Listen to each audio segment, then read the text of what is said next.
Graça e paz, amados. Bom dia. Que alegria estar aqui com vocês hoje, nesse momento tão maravilhoso e especial, celebrando o batismo dos nossos irmãos. Amém? Você pode aplaudir ao Senhor? Glória a Deus. Glória a Deus.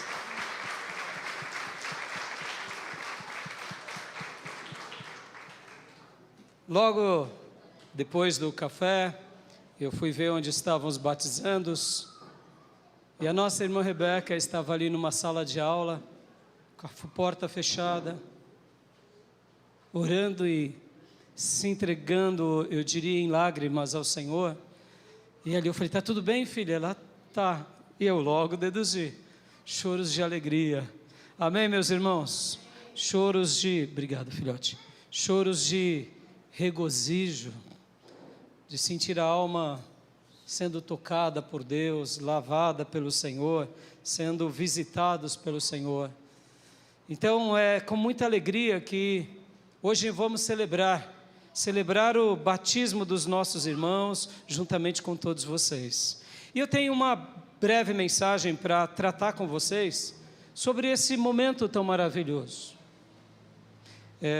Deus colocou no meu coração algo que eu quero hoje compartilhar com vocês, porque muitas vezes, como o nosso irmão querido Felipe Reis disse há pouco, ele mencionou o primeiro dia, ou melhor, o dia em que descemos as águas.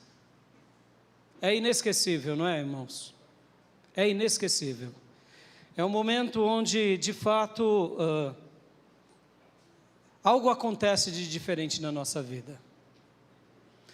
Uns choram, outros têm só uma visitação silenciosa por Deus, alguns são batizados no Espírito Santo, alguns irmãos, como ontem inclusive eu ouvi um testemunho muito lindo, de uma mulher que ela foi curada, na hora que ela entrou nas águas e ela saiu, foi curada. Ou seja, o que esperar de um momento como esse?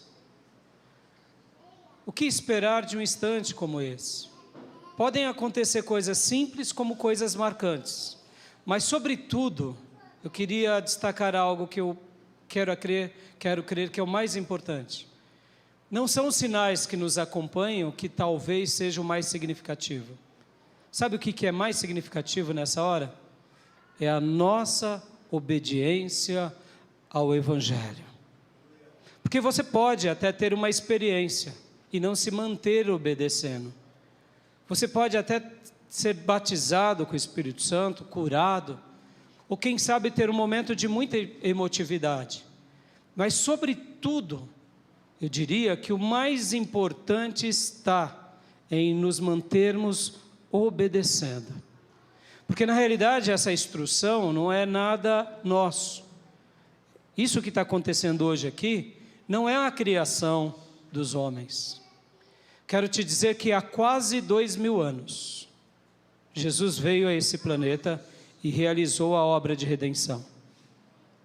E durante esses 2000 anos, preste bastante atenção, 2000 anos, pessoas continuam crendo no Evangelho, obedecendo o Evangelho, se rendendo a Cristo e se batizando nas águas. Aleluias! Milhares de perseguições o povo de Deus passou para silenciar essa pregação, para silenciar esse Evangelho, mas nada disso impediu com que o Evangelho chegasse até as nossas vidas, nos atingisse e nos transformasse. E isso sim é a prova do poder de Deus, que rompe o tempo, o espaço, as provações, o pecado, o diabo, e nos dá vitória em Cristo Jesus, amém? E hoje eu tenho uma palavra a vocês sobre isso, o título da minha mensagem é a importância de mais uma vida. Mais uma vida. A importância de mais uma vida. Nossa geração é uma geração dos megas, dos hipers, das coisas grandes. Deixa eu te perguntar, você já foi comprar roupa numa galeria? Talvez alguns dizem assim, galeria? O que é isso, pastor? A nova geração nem sabe o que é isso. Galeria era o antigo shopping de algumas décadas atrás, lembram? As galerias. Porque hoje galeria é antiquado, é retrógrado. Eu sei que realmente é melhor irmos no shopping, óbvio. Mas percebam, a gente gosta dos megas, a gente gosta dos hipers. Por quê? Porque pressupomos que nisso tudo, de fato, tem algo melhor. Mas eu quero te mostrar que Deus pensa diferente de nós, irmãos. Deus pensa diferente de nós. O projeto de Deus sempre começa com mais um. Mais um. Mais um. Alguns anos atrás, na porta daquela igreja, uma senhora chegou para mim e disse assim, pastor, eu precisava falar com o senhor. Eu falei, diga, filha. E ali na porta da igreja, no final de um culto, ela se rasgou, dizendo, pastor, eu tenho um problema, eu não me sinto amada por Deus. Eu não me sinto amada, Deus não me ama. E ela era de uma história bem curiosa, porque ela ia numa igreja, e como ela é uma pessoa que sofreu muito emocionalmente, então tudo que se dizia para ela, ela introjetava. Então se dizia, você tem demônio, e ela falava, o demônio já me pegou. Você é uma pessoa amaldiçoada, ela falava, ai meu Deus, eu tenho maldição. Você é uma derrotada, ela fala, ai meu Deus, eu sou derrotada, porque eu não faço que nem os outros, dando grandes ofertas. Então ela tinha uma psique adoecida de fato. E lá ela era matéria-prima, barata e grátis, das manifestações possessivas e demoníacas e opressoras. E um dia eu conheci essa mulher, e ali eu comecei a falar com ela, porque, meus irmãos, preste bastante atenção nisso. O Evangelho é o poder de Deus na nossa vida, amém? Ele é o poder. Algumas pessoas precisam apenas de uma palavra, e essa palavra introjetada, crida, se torna numa libertação instantânea.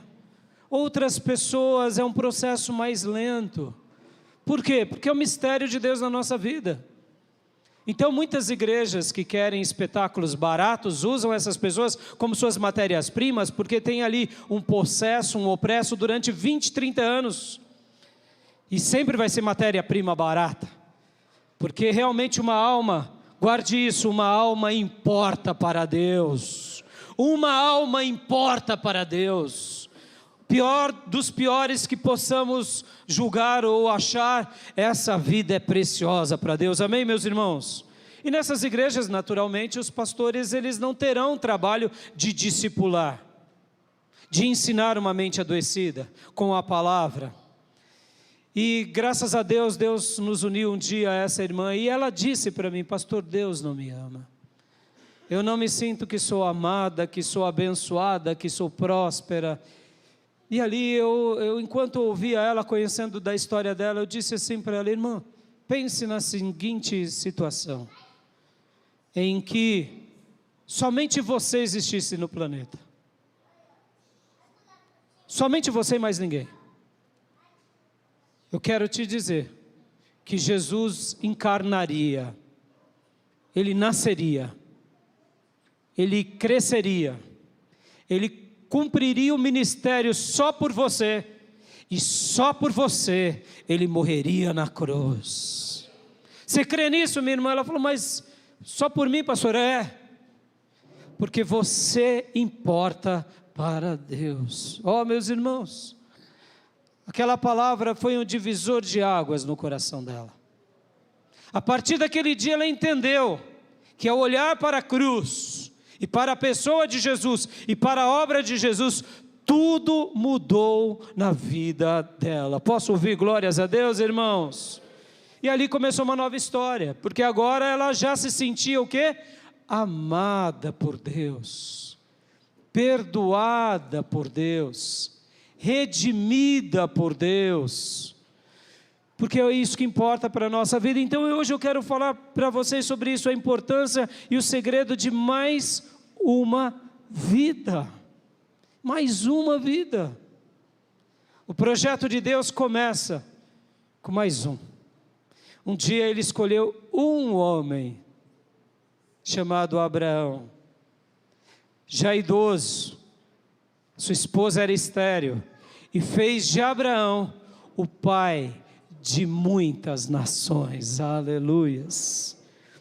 Ele precisou apenas de um homem e fez desse homem o pai de uma grandíssima nação, e hoje, para a glória de Deus, estamos aqui.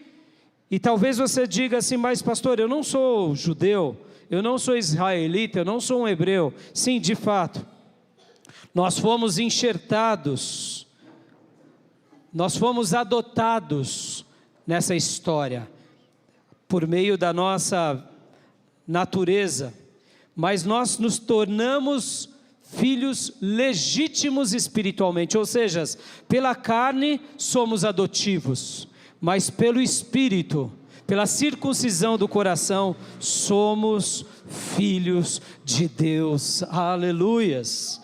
Ou seja, Deus precisou de um homem que olhou para ele e creu nele, de uma vida que disse: sim, há jeito para a minha vida.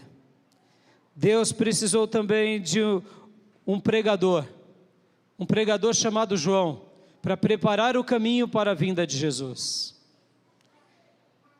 E João, ele era simplesmente uma voz de Deus entre nós, somente uma voz, que deixou um caminho preparado e um rito novo estabelecido, que é o rito do batismo.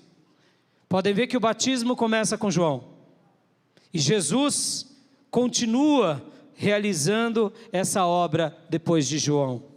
E podem ver que o próprio João Batista, ele disse: um dia virá o noivo, aquele que é maior do que eu, e ele não só batizará com água, mas ele batizará com o Espírito Santo de Deus e com fogo, amém? E nós vemos que esse dia se cumpriu, que é o batismo do Espírito Santo, lá em Atos 2. Agora deixa eu falar uma coisa para vocês aqui sobre essa questão e o significado do batismo e da ceia, principalmente aos batizandos. O batismo, eu compararia a uma festa de casamento, ou ao dia do casamento. É o dia do casamento. Pode ver que quando nós amamos alguém, namoramos, noivamos e casamos. O batismo nada mais é do que esse rito de iniciação, que é uma vez para sempre. E é por isso que a Bíblia diz: um só Senhor, uma só fé e um só batismo. É uma só vez para sempre. Então eu gosto de comparar o batismo a uma festa de casamento e ao dia de casamento, porque é o momento em que a noiva se entrega ao noivo, e é o momento onde há o quê? Uma festa, onde há algo público, onde há algo muito especial. E pode ver que o batismo, você não faz ele de forma privada.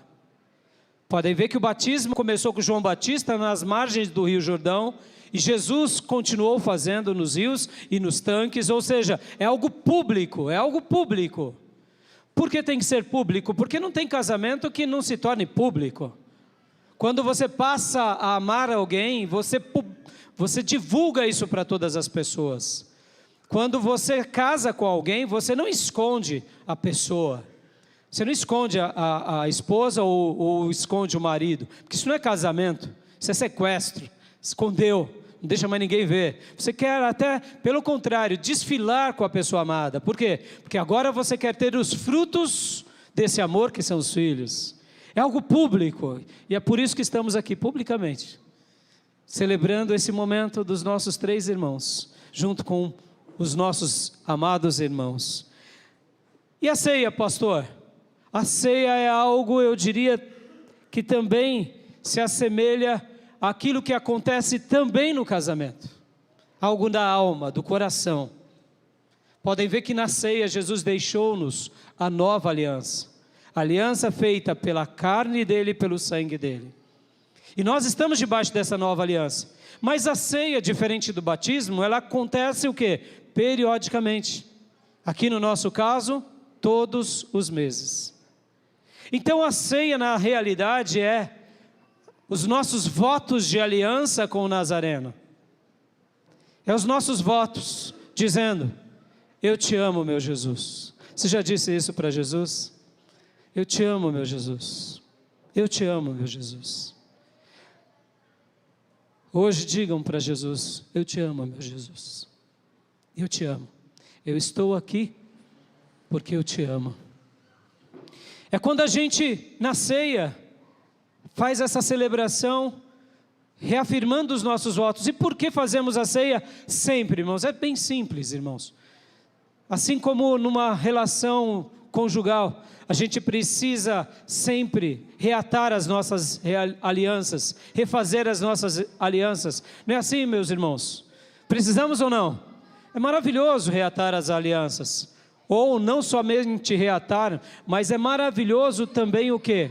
Afirmarmos as nossas alianças. Como é lindo ver uma declaração de amor de um homem e uma mulher, ou de uma mulher para um homem. Não somente quando se reata, mas quando se afirma. Podem ver como é maravilhoso isso na nossa vida. Eu me lembro de um dia em que um amigo nosso, lá do pregão, ele foi no pregão. Irmã Val, por gentileza, os irmãos do infantil, ajude a nossa irmã. Isso.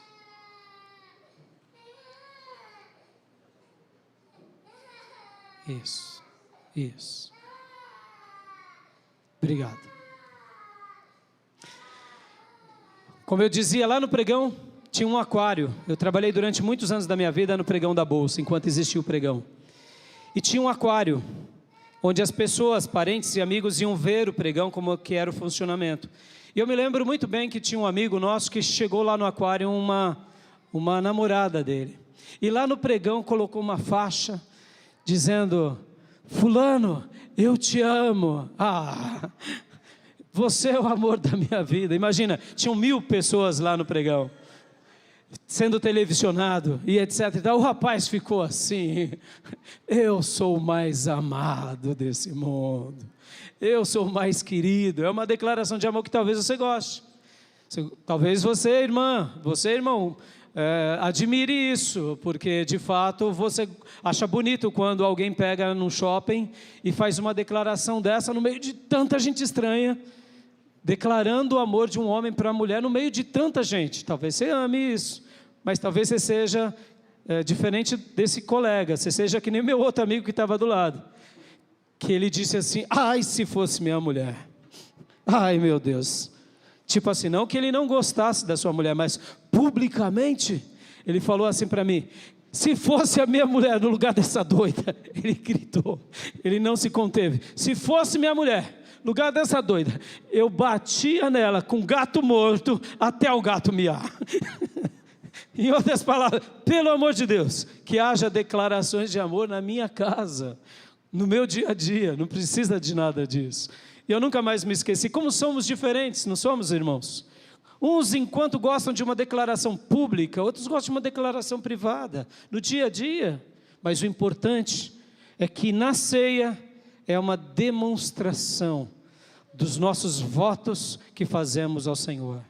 Mas sabe o que eu, ao refletir sobre essa lição de casa, eu também entendi, e eu queria te deixar isso, para a gente ler aqui os textos e irmos para a nossa conclusão, que não somente são as nossas declarações de amor para Jesus, que na ceia, preste bastante atenção, olhos de vocês e dos meus olhos, não são as nossas declarações de amor a Jesus, mas são as declarações de amor de Jesus a cada um de nós. Na ceia, eu poderia dizer que o Nazareno está dizendo: eu morreria por você hoje de novo. Eu faria tudo de novo por você. Porque eu te amo, você importa para mim.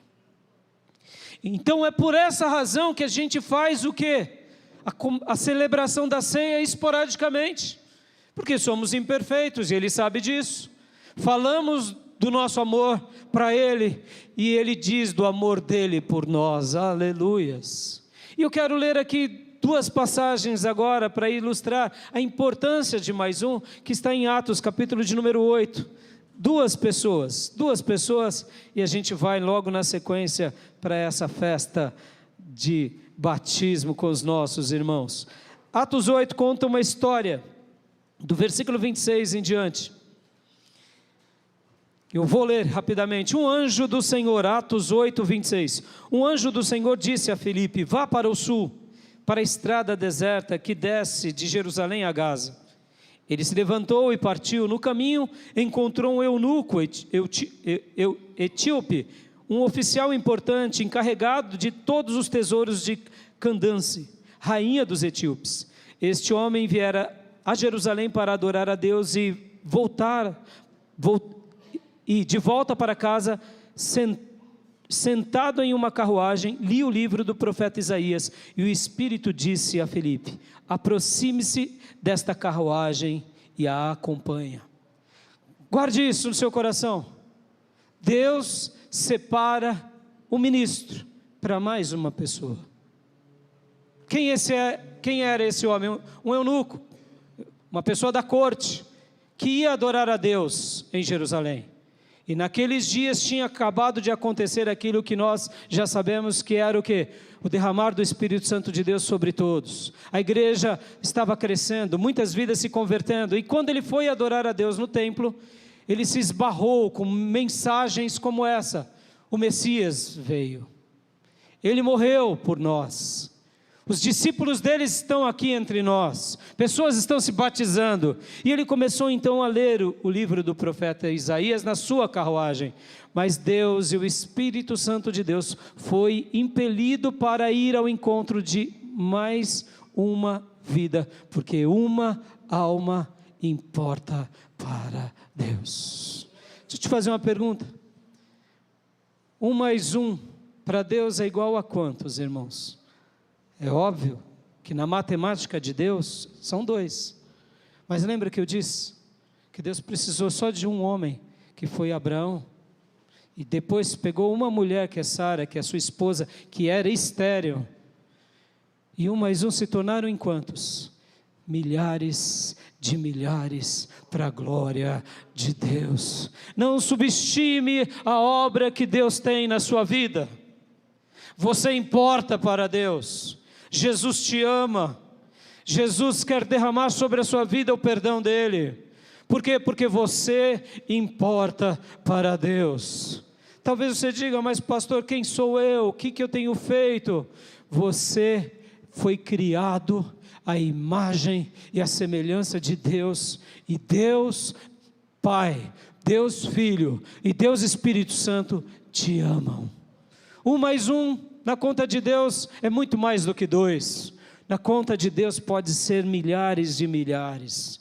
Esse etíope foi alcançado por Deus, e Deus separou Filipe para que pudesse, por meio da mensagem do Evangelho, ver essa vida agora sendo batizada. Continuemos lendo o texto, versículo de número 30. Então Filipe correu para a carruagem, ouviu o homem lendo o profeta Isaías e lhe perguntou: o senhor entende o que está lendo? Ele respondeu: como posso entender se alguém não me explicar? Assim convidou Filipe para subir e sentar-se ao seu lado. O eunuco estava lendo esta passagem da Escritura: ele foi levado como ovelha para o matadouro, e como cordeiro mudo diante do tosqueador. Ele não abriu a boca, e em sua humilhação foi privado de justiça. Quem pode falar dos seus descendentes? Pois a sua vida foi tirada da terra. O eunuco perguntou a Filipe: diga-me, por favor, de quem o profeta está falando? De si próprio ou de outro? Então Filipe começando com aquela passagem da Escritura, anunciou-lhe as boas novas de Jesus.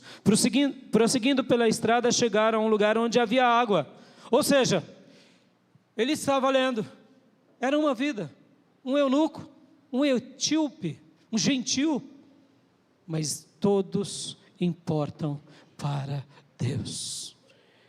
E aqui o eunuco perguntou sobre a passagem, então Filipe começou a explicá-lo. Perceba, irmãos, seguir a Cristo não é suicídio intelectual.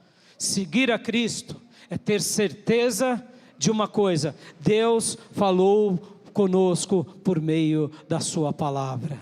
Não é suicídio intelectual.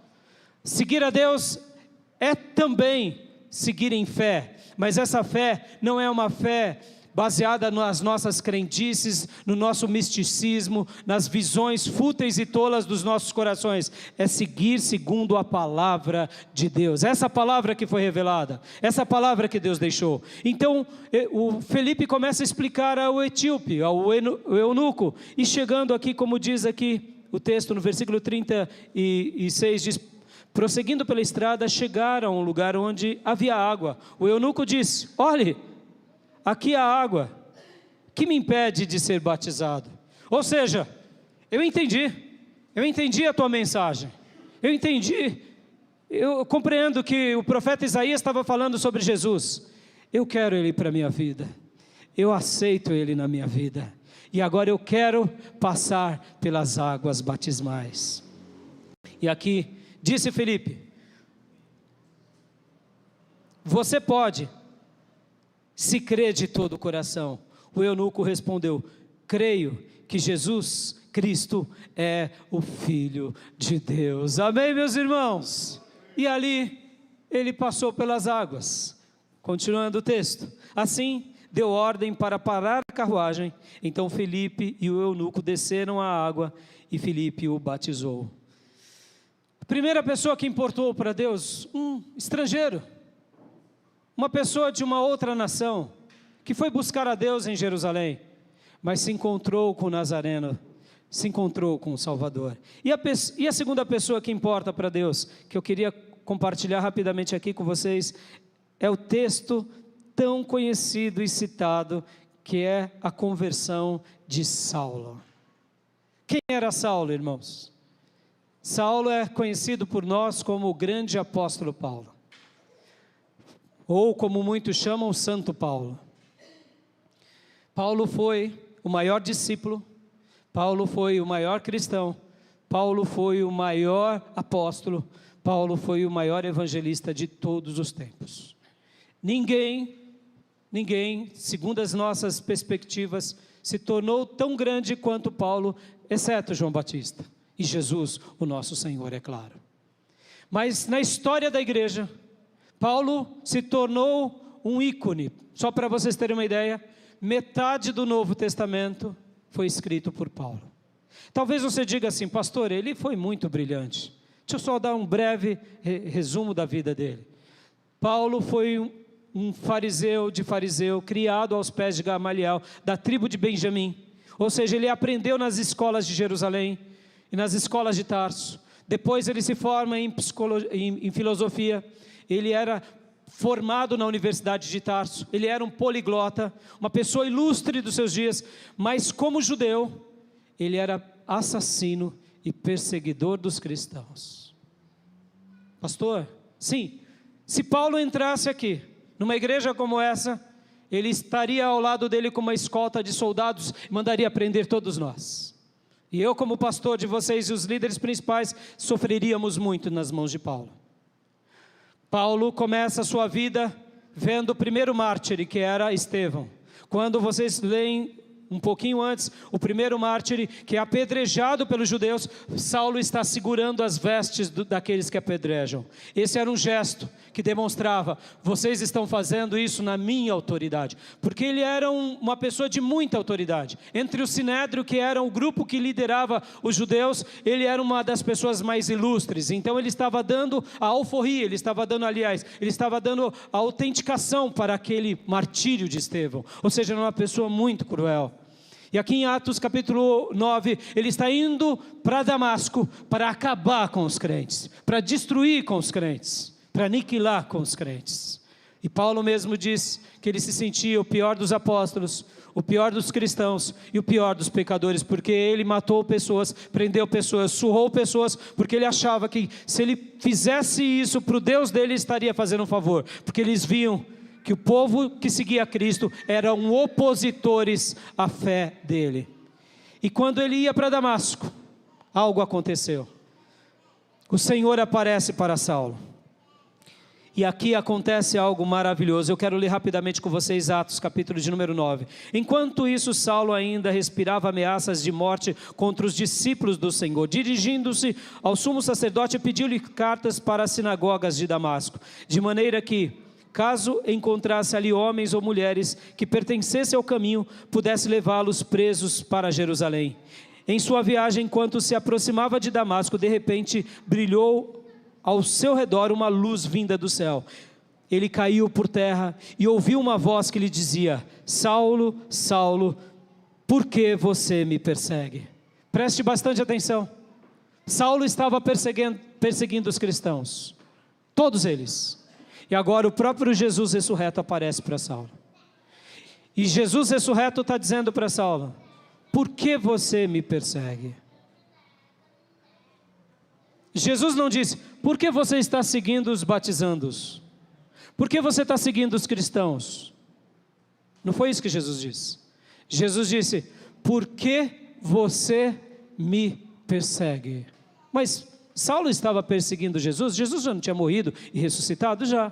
Saulo estava perseguindo quem? A igreja, os cristãos. Olhos de vocês nos meus olhos. Olhos de vocês nos meus olhos. Quem te persegue não persegue você, persegue Jesus, porque você é a menina dos olhos de Deus na terra. Você é o corpo de Jesus na terra. Por isso que a sua batalha não é sua, a sua batalha é do Nazareno.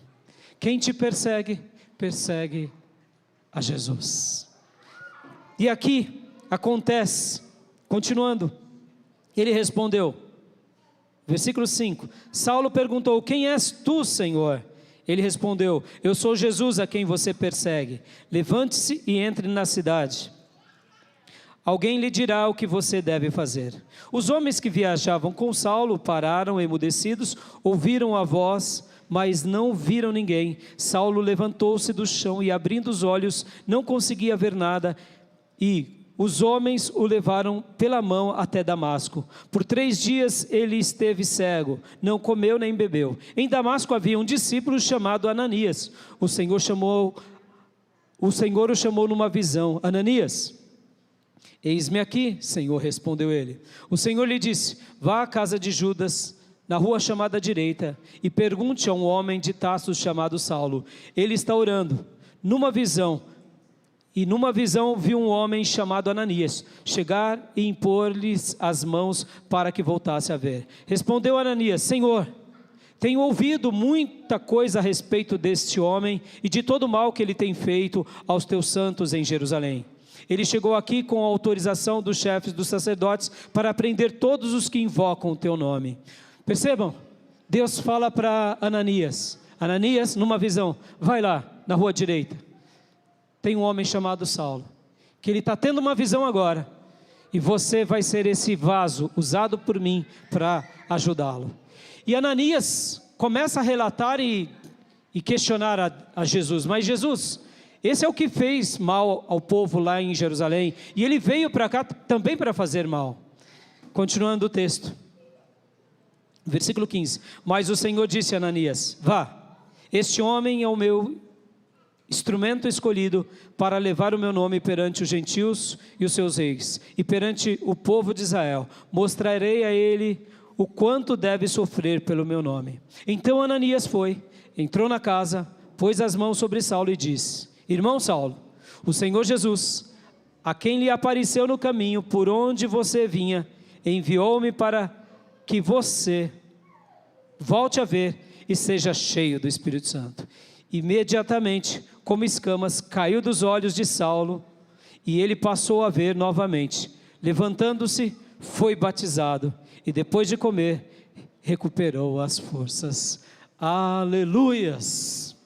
Mais uma vez, uma alma importa.